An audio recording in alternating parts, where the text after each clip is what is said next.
Teen girl asked to leave prom after dads couldn't handle her dress.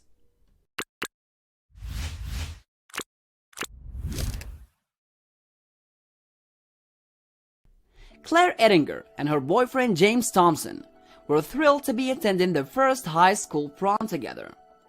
The prom theme was Twilight in Paris, and it promised to be a memorable night.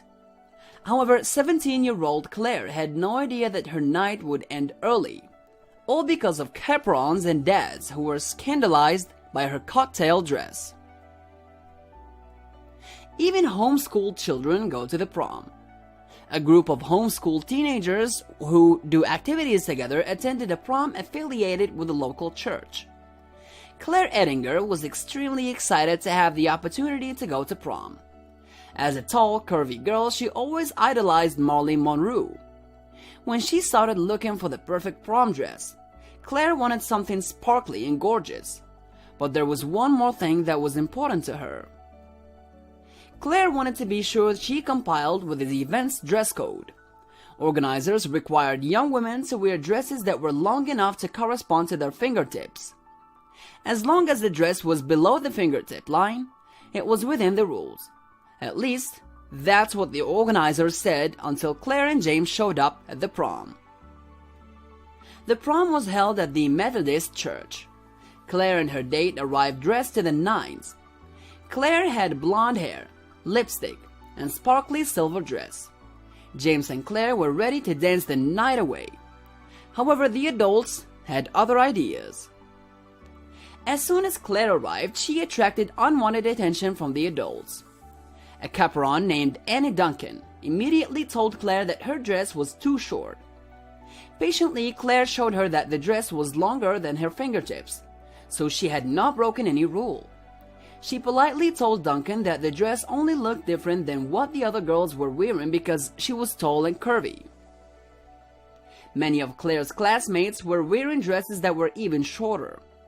However, they looked different to Duncan and the adults because they were smaller and more petite. Duncan told her, "Well, make sure it stays pulled down. It's too short." With that, Clare and James hoped their problems were behind them. They hadn't even made it into the ballroom. Once they entered the ballroom, Clare remembered laughing because I was surrounded by girls in much shorter dresses than me, albeit they were shorter, and therefore stood out less in the crowd. But it was still frustrating. The other thing that stood out to the teens was the sheer volume of adults in the room. I felt violated by the sheer number of male parents that were assigned to do nothing for 5 hours other than watch girls in short dresses and heels dance to upbeat music. That's when Clare and her friends noticed a group of fathers standing on the balcony, looking down at all the young women. What's worse was that they were frowning and pointing at Clare. Then one of the organizers found Clare and ordered her to go to the side of the church. It was Duncan again, but this time she was accompanied by another chaperone. She took me into a corner in the hallway with another woman who I'm assuming was a parent chaperones. She also told me that some of the dads who were chaperoning had complained that my dancing was too provocative and that I was going to cause the young men at the prom to think impure thoughts. Clare quickly rebutted these assertions. She had yet to even dance, so there could not have been any provocative dancing going on. She also explained that she had adhered to the dress code. I never signed any documentation agreeing to adhere to any sort of dress code, and the dress code that was verbally communicated to me was followed to the letter. When confronted with facts, Duncan and the chaperone ordered Clare to leave. She and her friends had been there for less than 30 minutes. James came to Clare's defense. "That's fine. She wasn't doing anything wrong. But if you're kicking her out, then the group that she came with is leaving too. And you will need to refund all of our tickets," he said. Duncan refused to entertain the idea of a refund for anyone except Clare, and even that was dubious. I will not debate with you about this," she yelled, forcing Clare and her friends to the exit. On her way out, Clare asked a security guard if her dress was too short. He said he didn't think it was, but the decision was not his to make. After prom, Clare decided to speak out about what happened to her. "I have long legs, and I was wearing a sparkly dress.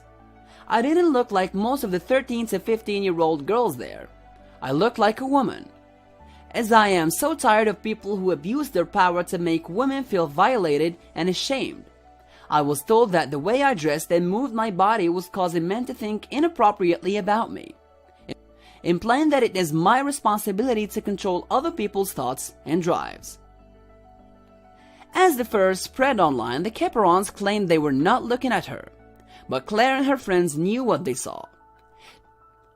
Duncan continued to claim that the fabric of Clare's dress somehow made it right up a few centimeters, and therefore it broke the rule.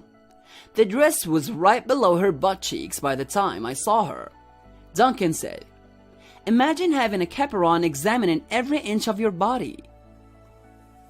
Duncan claimed the fathers couldn't have been watching Clare since there were 500 students in the room.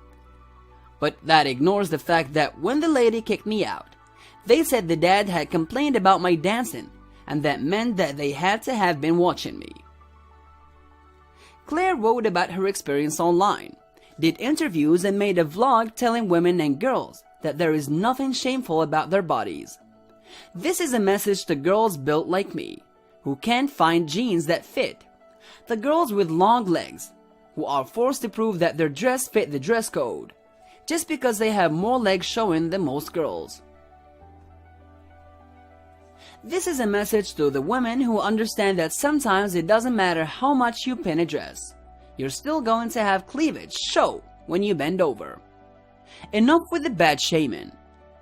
I'm not responsible for some perverted 45-year-old dad lusting after me because I have sparkly dress on. And if you think I am, then maybe you're part of the problem.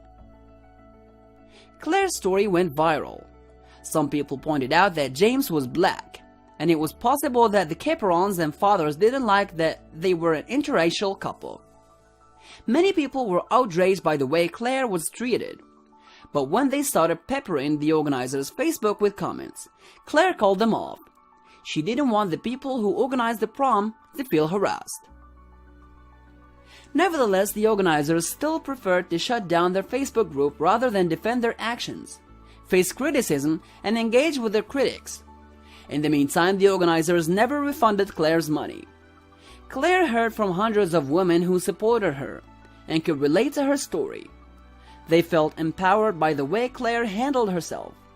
Clare is hoping that her story will start a discussion about dress codes and the shaming of women's bodies at other school events. What do you think of this story? Let us know in the comments below. And don't forget to share this video with your friends and family.